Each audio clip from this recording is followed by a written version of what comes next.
Hello everyone, welcome back to On This Tape. In today's video, I'm gonna guide you through how to turn on a notification on Bumble application.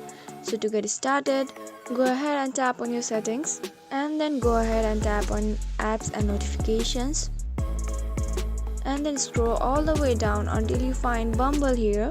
I can find Bumble once again, so go ahead and tap on Bumble and then here you can see my notification is already turned on.